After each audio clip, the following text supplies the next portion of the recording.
This is part 2 in the video series designed to help you with setting up and editing your ePortfolio. So to begin with the editing part, you will simply need to sign into your ePortfolio account by putting in your email address and selecting that you are an existing user and typing your password. Select go. So your page should look very similar to this, and you will be able to see the ePortfolio that you set up previously and that you are now ready to begin editing. You should see the name of the ePortfolio, whatever name you chose. When I set this one up for myself, I called it EDUC 1300, so you will see again whichever name you've chosen. So you're not setting up a new one, you're simply modifying this one, so you will say edit site.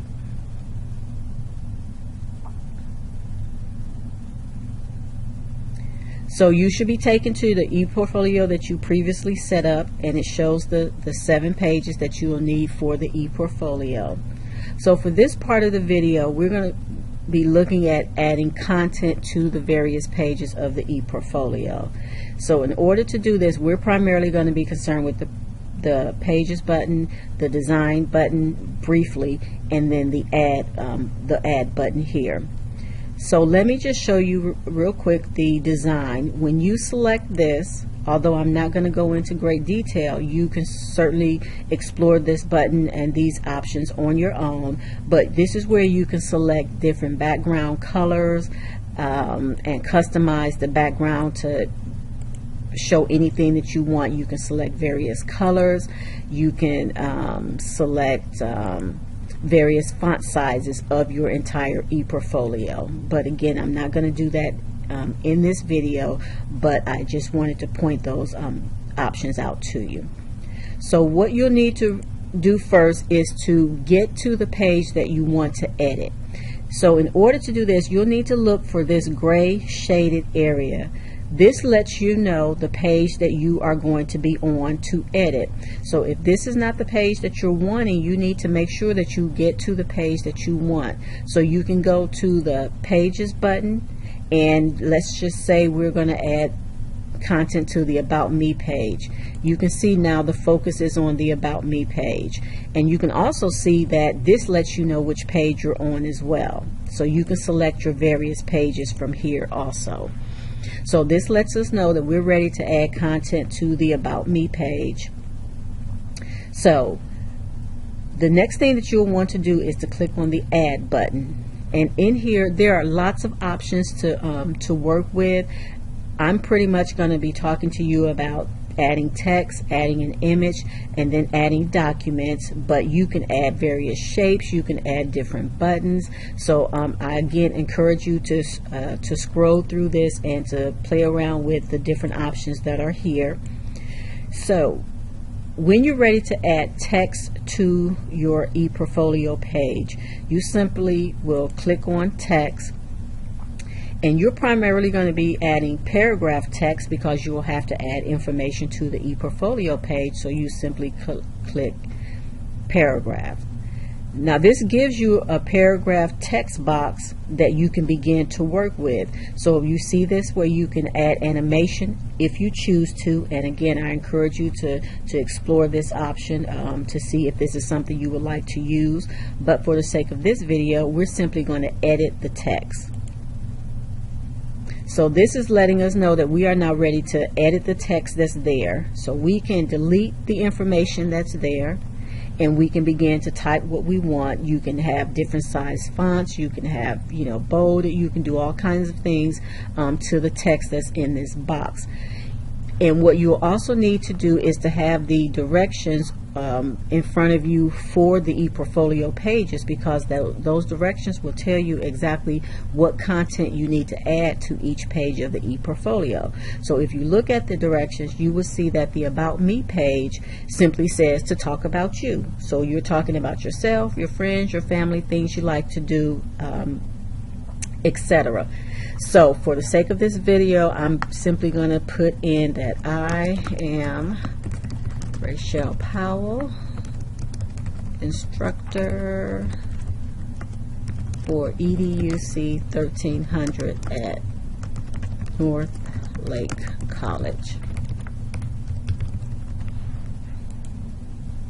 So that information is there. So I've added text. I can go in and I can move the text box around. I can put it to where I need it to go. I can make it bigger. I can make it smaller. I can go in and change the color, you know, with the design. So there are lots of different things that I can do with this. But for the sake of the video, again, I'm just going to show you that you can add the content there. So if I wanted to make some other changes to this particular text, I can simply say, I can right click, and then I can go to edit text, or I can go to animation or different settings about this text box. So that's an option for you. You will also be required on some of the pages to add pictures or images to your ePortfolio page. So in order to do this, let's look at a different page. So we will go to the page we want to add an image on. So let's say our goals page. So again, this lets us know we're now on our goals page. So I'm going to add an image to the goals page. Now, just briefly, the difference between image and gallery: the image will simply let you add a picture or select a clip art to the ePortfolio page. But if you want to add multiple pictures onto one page, that's where you will use the gallery. The gallery shows you can add, for example, as a grid, 4 pictures, and it'll show up on the page like a grid. Or you can add several pictures and create a slideshow where it'll automatically play throughout the page as the person is viewing the page. So again, I encourage you to go through the gallery button and see the different options that are there and decide if that's something you want to use. But for the sake of the video, we're simply going to add one image, and let's just say an image without a frame. So you'll see this page here. Now, I had previously uploaded this image, but I'll show you how to upload the image. So you'll have your add image box here. So you simply say upload image and go to your computer or wherever you'll have the image. It's either on your desktop or it may be on your flash drive. So I'm going to go for my pictures. Let's see. I'm gonna, okay, so now I have 2 different images to choose from. So you can add as many images that you want here. This is just like a storing place for your images.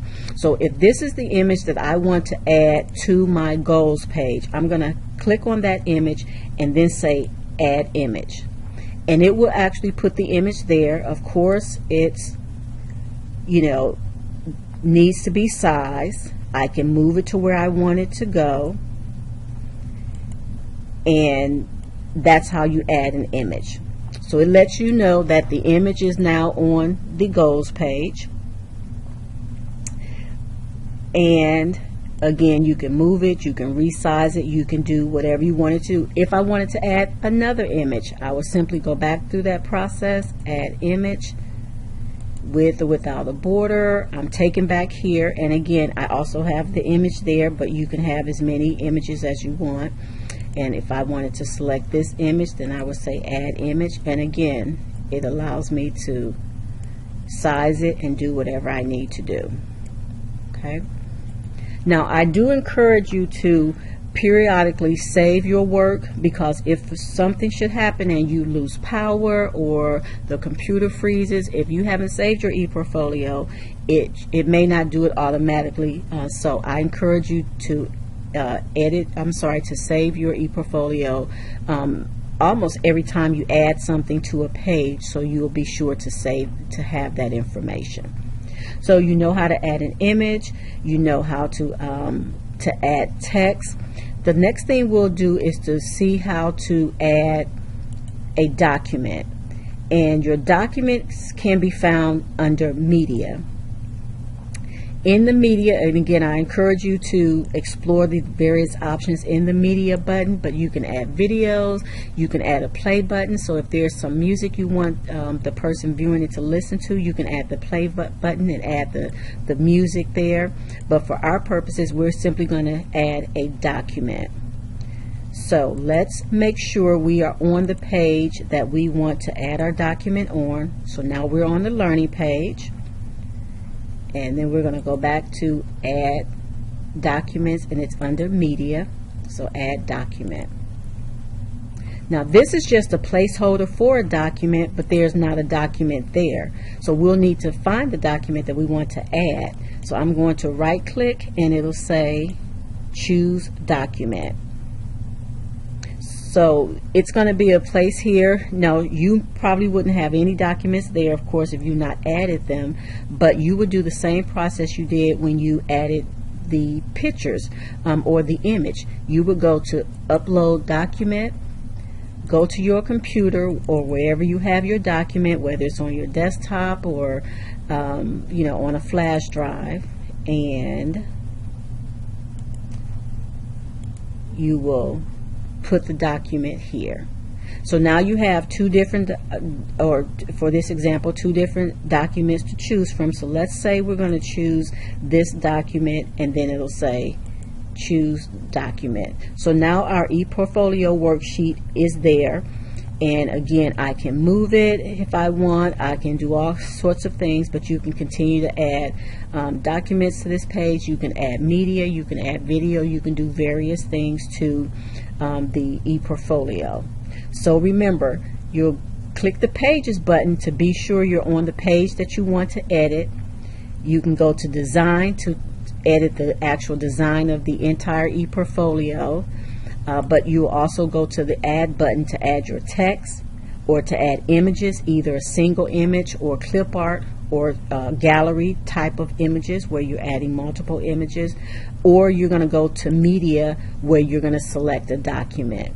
Again, I encourage you to go through and explore all of these buttons and the various options that you have, but for the purposes of this video, it was simply to show you how to add content. So how to add text, how to add pictures, and how to add documents to your ePortfolio. Remember to periodically save your ePortfolio so it'll be there. So your work has been saved, so the next time you log into your ePortfolio, all of the changes that you made today or that I made today will be there for you. So again, I hope this was helpful to you. Be sure to contact your teacher if you have further questions, and good luck with creating the rest of your ePortfolio.